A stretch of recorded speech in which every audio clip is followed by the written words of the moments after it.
A pleasant afternoon to each and everyone. We're now going to tackle about Hilda Taba's model of curriculum development, or known as grassroots approach. So before we start, let me introduce to you our group. We are the group 9. I am Princess May Nano, and together with my group mates, Mr. Carl Onik Roldan, Miss Erica Tramata, Miss Laika Ostan, and last is Miss Princess Nicole Reyes.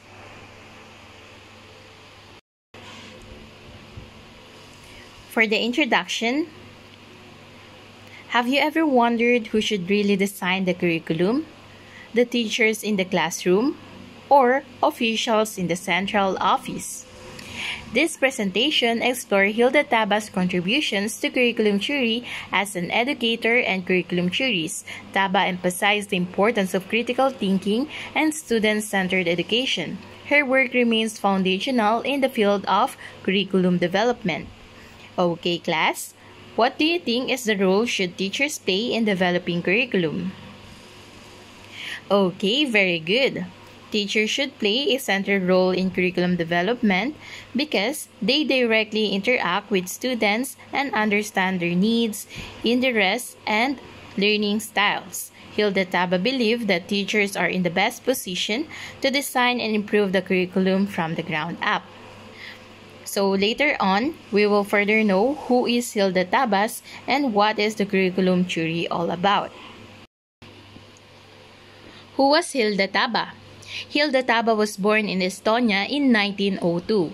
After studying in Europe and the US, she became known for her work in education, particularly in curriculum development. She held key roles including curriculum director at Dalton School and professor at San Francisco State College. Her legacy is rooted in her progressive approach to teaching and learning. So si Hilda Taba po, she was a teacher and expert in education who was born in Estonia in 1902. She studied in Europe and later in the United States or US, where she learned a lot about how students learn best. She believed that learning should start with what students need and what they're interested in, not just what the government or school officials says. Taba didn't think that curriculum should be made only by people in offices far away from the classroom. Instead, she said, teachers, the people who work with students every day, should help create the lessons and learning plans. After all, teachers know their students best. She worked in schools and became a professor, helping train other teachers. Her ideas, especially her grassroots approach, are still used today. That approach means starting with what's happening in the classroom and building the curriculum from there. Her work helped make education more student-centered and practical. So next,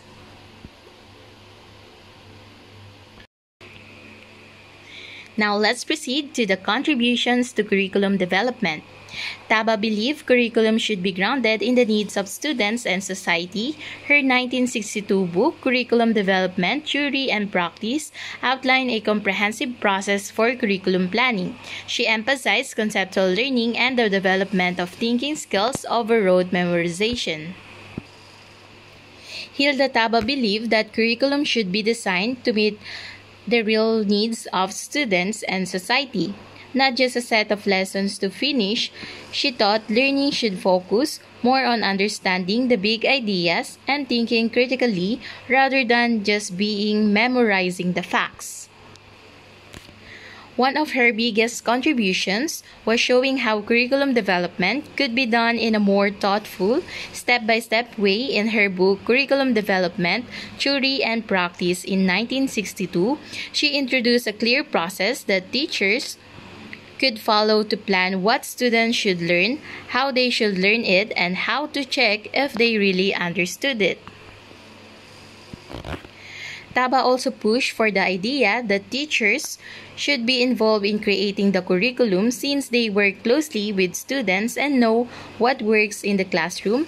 This was different from the usual top-down method where decisions were made by people outside the school. Overall, her work helped shape education from memorizing information to developing student thinking skills and from following orders to giving teachers a voice in shaping what learning looks like. So next, the TABA model of curriculum development. TABA proposed that teachers, being closest to students, should be the ones to design curriculum. Her model includes 7 steps. 1. Diagnose learners' needs. 2. Formulate clear educational objectives. 3. Select appropriate content to support the objectives. 4. Organize content logically and sequentially. 5. Choose engaging learning experiences. 6. Organize learning activities for continuity and integration. 7. Design evaluation strategies to assess learning outcomes. So, number 1, diagnose learners' needs. This step involves identifying the specific needs, interests, and experiences of the students. 2. Formulate clear educational objectives. Based on the diagnosed needs, learning objectives are developed that are measurable and achievable. 3. Select appropriate content to support the objectives. Relevant content is chosen that aligns with the formulated objectives and addresses the identified needs. 4. Organize content logically and sequentially. The selected content is organized in a logical and sequential manner to facilitate learning. 5. Choose engaging learning experiences. Learning experiences are chosen that provide opportunities for students to engage with the content and achieve the objectives. 6. Organize learning activities for continuity and integration. Learning activities are organized to promote active participation and engagement, aligning with the chosen learning experiences. 7. Design evaluation strategies to assess learning outcomes. The curriculum is evaluated to assess its effectiveness in achieving the learning objectives and meeting the needs of the students. So this is Hilda TABA model. We have diagnosis of needs, 2nd, formulating objectives, 3rd, selecting content, 4th, organizing content or key concept, main ideas, facts, 5th is selecting learning experiences, and 6th is organizing learning experiences, teaching strategies for cognitive development, teaching strategies for effective development, and last is evaluation. So, yung katulad ng sinabi ko po kanina, ayun po yun. So, next we have TABA's approach to teaching. TABA viewed teachers as facilitators who guide students in constructing their own understanding. She promoted inquiry-based learning and encouraged students to think critically, make generalizations, and participate actively in their learning. Feedback should be constructive and non-judgmental to maintain an open learning environment. So, TABA's approach is a method of teaching where the teacher doesn't just give student information, they help students discover knowledge for themselves. This method is student-centered, which means it is focused on what the learners already know and builds from there. Hilda TABA believed that the students learn best when they are actively involved in thinking, analyzing, and making connections. So, instead of starting with big ideas or definitions, TABA's approach starts with examples or real-life situation, and it helps students figure out the big ideas on their own. This is called an inductive method from the specific to general. Now let's proceed to the legacy and impact. Hilda TABA's work laid the groundwork for modern curriculum development. Her principle influenced how curricula are designed in many countries today. The emphasis on teacher involvement, critical thinking, and student-centered learning continues to shape educational best practices. Her approach is like this. Instead of starting a lesson by saying, "Here's the definition, memorize it," she would suggest that teachers start by giving examples, asking students what they notice and letting them figure out the concept on their own. That way, students actually understand what they're learning, not just memorize it for a test. She also believed that teachers, not just experts, should help design the curriculum. Why? Because teachers know their students best. So her legacy is all about giving teachers a more active role in planning lessons and helping students learn by thinking, not just listening. So in short, Hilda Stava's approach changed the old way of teaching from teacher talks, students listen to teacher guides, students think. That's the legacy she left behind. So next, we have conclusion. Conclusion. Hilda Taba made lasting contributions to the field of education. Her curriculum model empowers teachers and promotes meaningful learning. Educators today can still draw inspiration from her emphasis on thoughtful curriculum design and the development of independent critical thinkers. Hilda Taba made a lasting impact on education by promoting a teaching approach that puts students at the center of learning. She believed that students learn best when they are encouraged to think critically, analyze information, and discover ideas for themselves. Through her inductive method and grassroots approach to curriculum development, she empowered teachers to play a more active role in planning lessons based on students' real needs.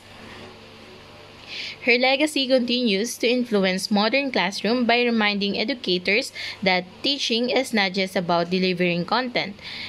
It's about guiding students to understand, explore, and make sense of the world around them. And that's all. Thank you. May I call on the next reporter? Good day everyone, especially to Ma'am Valentol. Good day, ma'am. So today, we will talk about the Republic Act 10533 Section 5. Okay? Ano nga ba ang Republic Act na ito? Ito ay kilala bilang Enhanced Basic Education Act of 2013. Focuses on curriculum development. Ito ay nailagda noong 2013 ni Benigno S. Aquino III. At itong Republic Act na ito na 10533 or mas kilala sa K-12. Okay? Ang Section 5 ng Republic Act 10533 ay tumutukoy sa pagbubuo at pagpapaunlad ng curriculum para sa Enhanced Basic Education or tinatawagan natin K-12. Nakaatang sa Department of Education or DepEd ang responsibilidad na bumuo ng curriculum na makakatugon sa pangangailangan ng mga mag-aaral at makakasabay sa pandaigdigang pamantayan at makakapaghanda sa nila para sa kolehiyo, trabaho at panghabang buhay na pagkatuto. So that is the Section 5. Next one, under this law, the curriculum is learner-centered, responsive to local and global demands, competence-based, spirally progressive, especially in math and science, culturally sensitive and inclusive. Okay. Nung bago sumapit ang 2013 o bago sumapit ang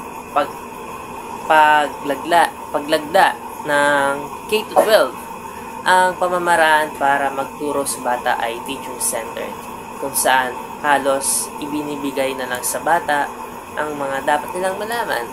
At hindi na ito yung kay John Dewey, yung learning by doing. Kasi noong 2013, nung inilunsad, mas napalawig o mas napaganda yung pagkatuto ng mga bata. Kasi nga, learner-centered. Ibig sabihin, hinahayaan ng bata na sila ang tumuklas doon sa dapat nilang matutunan. Okay? So, next one is responsive to local and global demands. Hindi lamang natutugunan o hindi lamang nalalaman ng bata ang mga local news dito o mga local problems, kundi pati na rin sa ibang bansa na ano nila, nalalaman din nila o yung mga problema. Kasi kapag merong problema doon sa ibang bansa na wala dito, ibig sabihin merong solusyon doon sa ibang bansa. Ngayon yung solusyon doon sa ibang bansa na hindi pa nagagawa dito, pwede nilang maisalin. So, responsive to local and global demands. ayun yung mga ibang mga proyekto ng K-12 na hindi lamang mag-focus dito sa local, kundi dun sa global demands din. Okay? Okay, the next one is the competency-based curriculum. Ito ay isang uri ng curriculum na nakatuon sa paglinang ng mga partikular na kasanayan o competencies na tinatawag natin na kinakailangan ng mga mag-aaral upang maging handa sa tunay na buhay. Katulad ng sa darating na mga tao nila na sila ay magtatrabaho, sa pwede nilang maitulong sa pamayanan o sa personal na buhay. So sila ang gagawa nun o sila ang mismo tutuklas ng mga bagay na yan. Next one is spirally progressive, especially in math and science. So yung spirally progressive ay yung paikot na spiral. Yan. Na kung saan magsisimula muna sa pinaka-basic knowledge, katulad sa math, magsisimula muna sa mga plus 1, plus 2, ganyan. 1 plus 1, 1 plus 2, hanggang magkaroon ng divide, times, hanggang sa hindi na numbers ang pina-plus, kundi meron ng mga letters na pina-plus. Kung saan ayun yung magiging value. Kunyari, A, hanggang sa palawak na ng palawak yung pagkatuto ng bata, o mga knowledge na nakuha ng bata, ay spirally progressive. Hindi siya agad na mahirap agad. Ibig sabihin, inuunti-unti yung bata, especially in math and science. Okay? So, katulad ng math, nagsisimula muna sa kung ano ba yung mga sense ng isang tao. Okay? Sunod naman is culturally sensitive and inclusive. Dito naman sa culturally sensitive and inclusive, ito yung mga prinsipyo na ginagamit sa edukasyon o sa iba pang larangan upang matiyak na ang lahat ng tao o anumang mga kultura, pika, kasarian, relihiyon o lahi at mga iba't iba pang kakayanan ng tao ay tinatanggap, iginagalang at nabibigyan ng pantay na oportunidad sa pagkatuto at pakikilahok. Kasi kung hindi natin pag-aaralan ang iba't ibang cultural, hindi tayo uunlad, kasi sa ibang tao din tayo uunlad Okay? Makikisalamuha at makikisalamuha tayo sa iba't ibang tao na makikita natin. At ayun yung isang maganda dito sa K-12 na kung saan ayun yung isa nilang iminumungkahi sa mga bata o isa sa mga pagbabago sa curriculum para sa mga bata, yung culturally sensitive and inclusive. Okay? Next one is importance of curriculum development in Republic 10.533. Ito yung improves quality of education, makes learning more relevant, promotes lifelong learning, global competitiveness, encourages specialization. Kasi noong 2013 nung inilagda ang K-12, ang layunin ng K-12 ay masala ang mga dapat malaman ng mga bata. Ibig sabihin, dito nila tinitignan kung ito ba ay talagang kinakailangan sa foundation ng bata. Sunod naman, kinakailangan ba talaga ito o makakatulong ba ito talaga sa future ng isang bata? Magagamit ba nila ito talaga sa buhay nila sa labas ng school? Okay? O makikita nila itong mga itinuturo nila kapag sila'y nagtatrabaho na? O malaking impact ba ito sa culture nila o sa global competitiveness kung sakali man silang mag-ibang bansa? Okay?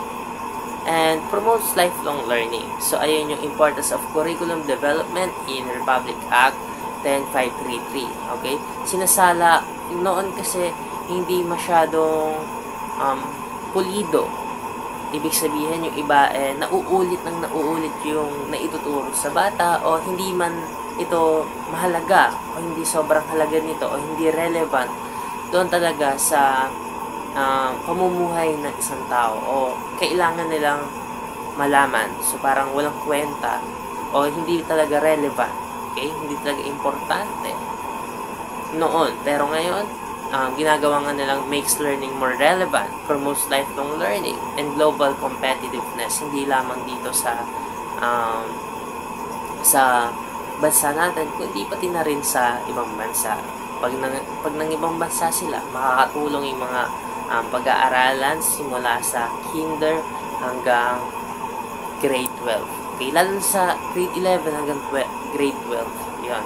Doon na pinag-aaralan o unti-unti na nilang nalalaman yung mga kailangan nilang gawin kapag pumunta na sila ng college. Okay? O yung iba naman, pagkatapos ng grade 12, dahil meron na nga silang kaunting kaalaman sa labas ng school, nakapag-aral na sila. Pumupunta na ng ibang bansa after ng grade 12. So, ayun din yung kahalagahan ng grade 11 hanggang grade 12. Yan. Next one is the key provisions of the Section 5 curriculum, formulation, and collaboration. The first one, curriculum, formulation, and collaboration. The DepEd is tasked with formulating the design and details of the enhanced basic education curriculum. It must collaborate with Commission on Higher Education, CHED, to create harmonized basic and tertiary curricula, ensuring the global competitiveness of Filipino graduates. Coordination with CHED and Technical Education and Skills Development Authority, or TESDA, is essential to ensure college readiness and avoid redundancy in basic education. Okay, yan. Kailangan itong iayon ang pandaigdigang pamantayan upang maging global competitive ang mga estudyante. Kailangan makipag-ugnayan ang DepEd sa CHED or Commission on Higher Education at TESDA or Technical Education and Skills Development Authority upang hindi magkaroon ng pagkaulit-ulit sa mga aralin at masiguradong ihanda ang mga bata sa kolehiyo o sa trabaho. So, katulad ng sinasabi natin kanina na hindi lamang ang grade 11 at grade 12 ay para lamang sa kolehiyo. Pwede nating magtrabaho after ng grade 11 and grade 12. Kasi nga meron ng mga kasanayan na doon sa pinag-aaral sa grade 11 at grade 12, pwede silang trabaho kasi nga napapag-aralan na nila yung pwede nilang kunin sa college or pwede nilang kunin sa trabaho after ng grade 11 or grade 12. And the last one is the stakeholder consultations. The DepEd shall undertake consultations with various stakeholders including but not limited to. Okay. Ito yung mga pinagkukonsultahan ng DepEd bago sila nagpasya na magkaroon talaga ng K-12. Okay? Bakit kinakailangan ito?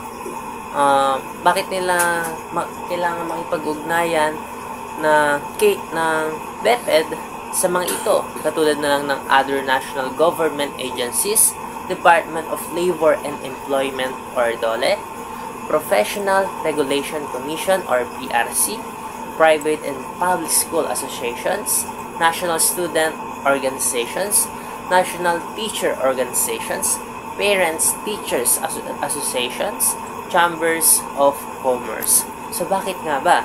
Kasi itong mga sangay na ito ay meron din silang mga sari-sariling problema o nakikitang problema dito sa edukasyon. So, hindi lamang pwede ang DepEd lamang ang magpapasya sapagkat ito din ay ang mga naapektuhan doon sa mga kakaibang problema ng edukasyon. So, hindi lamang ang DepEd. Ibig sabihin, pati na yung mga DOLE, PRC, or national government agencies, yan. And, ang pangunahing layunin ng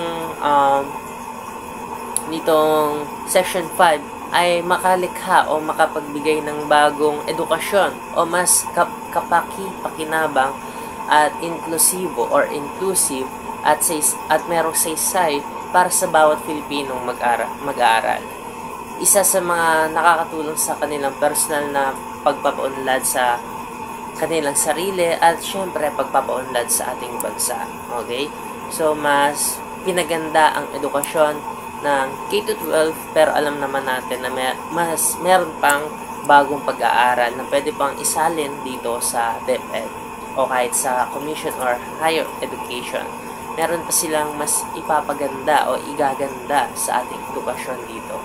So, yun lang po. Thank you for listening. Thank you, ma'am. Thank you, ma'am.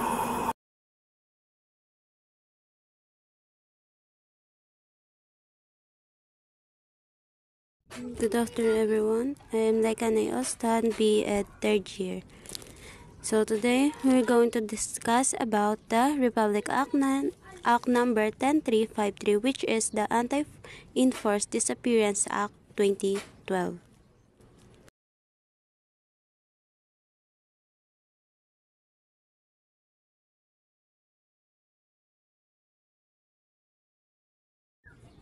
RA 10353 is a Philippine law that defines and penalizes practice of enforced or involuntary disappearance, which is considered a crime. This law aims to prevent individuals from arbitrary, unlawful deprivation of liberty and seek justice for victims and their families. So the RA 10353, it is not explicitly part of the K-12 curriculum. It is often integrated into social studies and human rights education to promote awareness and understanding of human rights issues.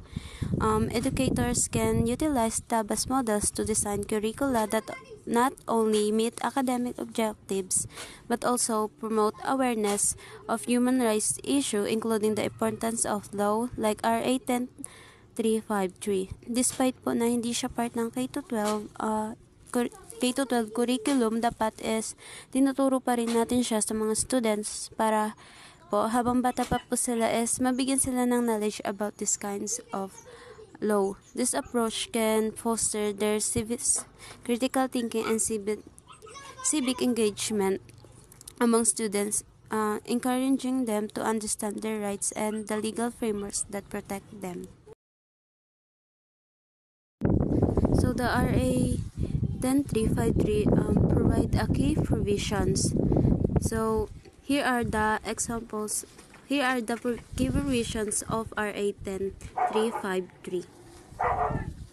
First one po is we have the enforced disappearance refers to arrest, detention, abductions, or other deprivation of liberty by state agents or those acting with state authorization, followed by a refusal to acknowledge deprivation or disclose the person's fates or whereabouts, effectively placing the person outside the protection of the law. So this means po that if someone is taken away against their will by state agents or by individuals acting with the state's approval in their whereabouts about consist, this is considered as a crime under this law. The laws aim to prevent disappearance and punishment those responsible. The law imposes harsh penalties, including life imprisonment or those directly responsible as well, and for those who encourage or assist in such disappearance. So the next one is we have the right to communication. The Act states that it is absolute right for any person deprived of liberty to communicate their situation. This right is crucial for ensuring that individuals can maintain contact with the outside world and seek assistance if needed. So when we say right to communication, this means that individuals who are arrested, detained, or abducted have the rights to immediately communicate with their relatives, friends, lawyers, or any human rights organization. This right is crucial for assuring that individuals can maintain contact with the outside world, inform others of their situation, and seek assistance if needed. This provision is an essential safeguard against enforced disappearances, as it helps ensure that individuals are not held in secrets or without any way to contact the outside world. It also helps prevent the abuse of power by state agents and ensure that individuals have a way to seek help if they are being mistreated. So the last one, we have the penal provisions. For examples na lang is it's arresto mayor. This means po is about penalty for violation of specific sections like Section 6 to 10 of the Act, which relate to the right to communicate and duties regarding reporting and certifying the status of missing persons. And another examples na rin po is yung prison correctional. This is the penalties for non-compliance with court orders related to habeas corpus, which are legal actions to ensure someone detained is released from unlawful confinement. And the last one is, we have the last one example, which is the reclusion temporal. This means that penalties applies to those who attempt to commit a disappearance and to those who subsequently conceal the whereabouts of disappeared person. And that's all for my report. Thank you.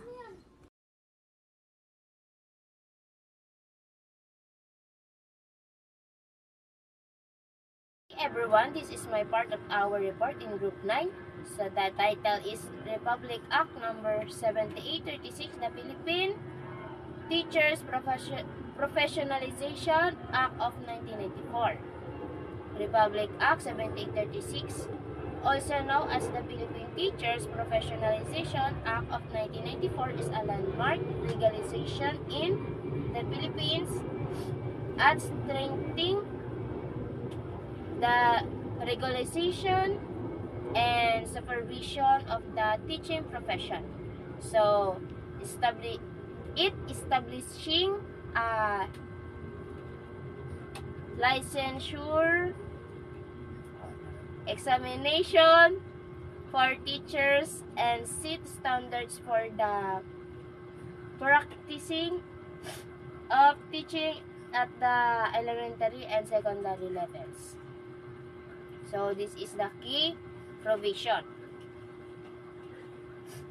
Establishment of the board for professional teachers. The Act create a 5-member board responsible for sakit sa mata. Ikat mo. Overseeing the licensure examination, setting professional standards, and regulating the teaching profession. The board is under the Professional Regularization Commission, or tinatawag na PRC. And the second is licensure examination. All application for registration as professional teachers must pass a writing examination. The examination is separate for elementary and secondary levels, covering professional education, general education, and the field of specialization for secondary. And the third is professional standards. The board is